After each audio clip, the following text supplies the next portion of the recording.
Hello, ladies and gentlemen, and welcome to the Discriminating Gamer. Say, why does it take pirates so long to learn the alphabet? Because they often spend years at sea. Ladies and gentlemen, today we're going to go ahead and take a look at Libertalia, Winds of Galecrest from Stonemaier Games.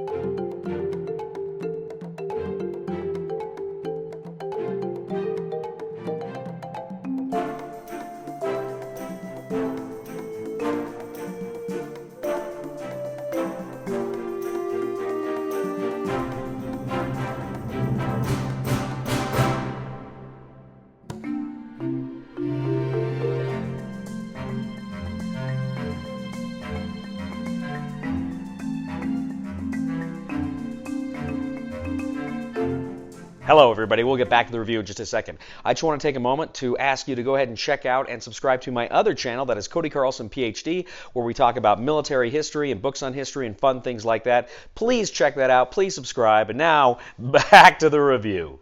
In Libertalia, Winds of Galecrest from Stonemaier Games, 1 to 6 players take on the roles of various pirate crews as they attempt to go ashore, grab the booty, and of course, emerge as the greatest and wealthiest pirate of them all. The game board is a scene of some tropical location. You've got a row to place your cards at the top, and then you have various locations at the bottom, and of course you have your loot areas, which represent the different spaces you're going to go to over the course of several days. Now, each player is going to receive a set of 40 sequential cards. Now, these cards, like I said, they're all the same, but they have different abilities. Each card has different abilities. They have different things that can come, and critically, they're numbered 1 through 40. Now, the game plays out over a series of 3 voyages. Now, your first voyage is going to last you 4 days. The second one is 5 days. The last one is 6 days. Essentially, what you're going to do is you have your 40 sequential cards. You're going to go ahead and, on your turn, for each day, you're going to play one of those cards, putting it up there on the top of the game board, and you're going to place those sequentially with the number. So everybody places a card there, and it goes by number how many spaces you're actually going to go. Now, in a 2-player game, which is all I've played, you actually also have the midshipman there, who is right in the middle of the board, and some cards are going to go to his left, some cards are going to go to his right, and there's going to be some consequences with regard to that. But essentially, that's what you're doing, is you're placing all your cards in sequential order there. Then what you're going to do is you're going to look at the day icon on that card, if there is one. And you're going to go from left to right. You're going to play all of the day icons and trigger whatever events or effects happen as a result of that. Next, you're going to do the same thing in reverse. You're going to do dusk. You're going to play dusk is going to go back. It's going to go from right to left, from highest to lowest. And this is going to allow you to, during this period, to actually collect loot tokens from the board. These are various things that are going to help you. They may give you gold. They may cause you problems. They may be negatives. You may have to pay for them. There's all sorts of things you can get with these loot tokens. So you're going to go ahead and play that back to take some of those loot tokens. Now, any characters that you had played previously, they are in your ship. They're part of your crew. And if they have any night abilities, you can go ahead and you can play those night abilities at that time. Now, at the end of your turn, you're going to go ahead, and if there are any that have, if any of your characters have any anchor abilities, you go ahead, you resolve the anchor abilities, then you adjust your dials. You've got this loot dial, you put it to where your treasure is, that's your running total, and then all your treasure that you have, you put that back in the pool, and then you start a new voyage.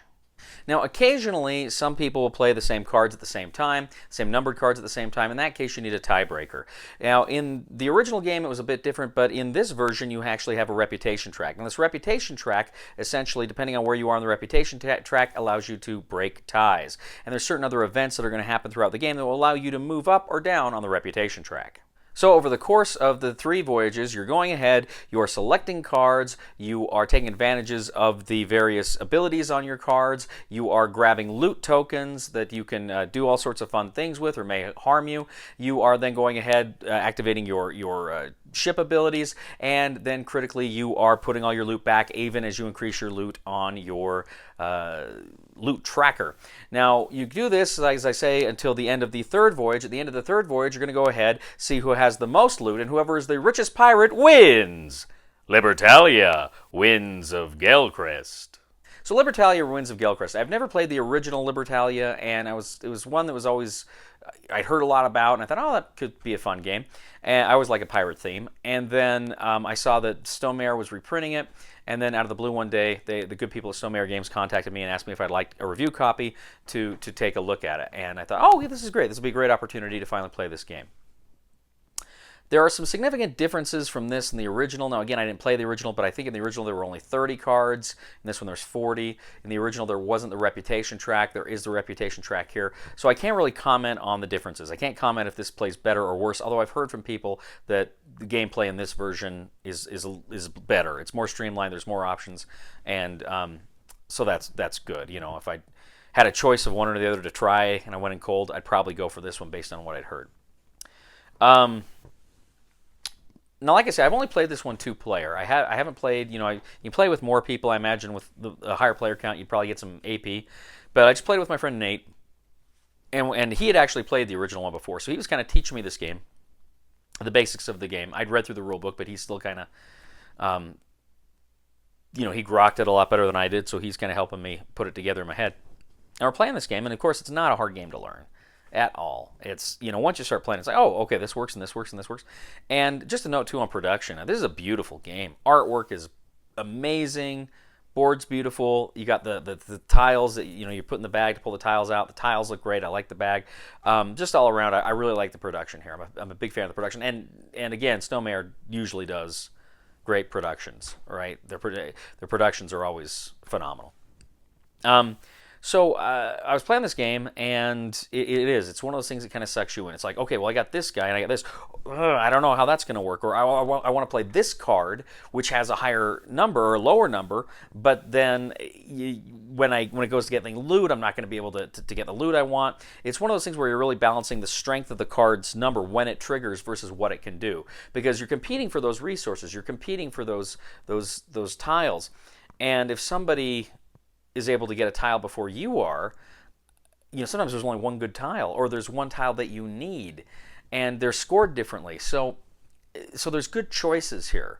Which card do I think is going to give me the best shot at getting me what I want?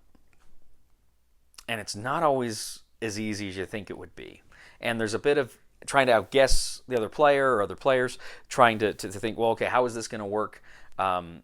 What are they going to do? What are they going to do that's going to affect me if I play certain cards? Because there's dirty tricks you can play on other players here. It's really a fun experience. I really had a ball with this game. This is one that is I'm definitely going to keep going into the collection. Another phenomenal game. So recommendation for the discriminating gamer for Libertalia Winds of Galecrest is buy it. Thank you once again for joining us today on The Discriminating Gamer. As always, we ask you to please leave a comment for us on YouTube, on Board Game Geek, on our Facebook page, or on thediscriminatinggamer.com. We'd ask you to please like us on Facebook, subscribe to us on YouTube, and follow us on Twitter. We'd also ask you, ladies and gentlemen, to please check out my other channel, that is Cody Carlson, PhD, where we talk about military history and books on history and fun things like that. Please check that out. Please subscribe. And we'd also ask you, ladies and gentlemen, to please give a thumb to this video on Board Game Geek. That helps us out a lot as well. Ladies and gentlemen, a lot of people wonder why pirating can become so addictive. And the answer is simple. Once you lose your first hand, you get hooked. Somebody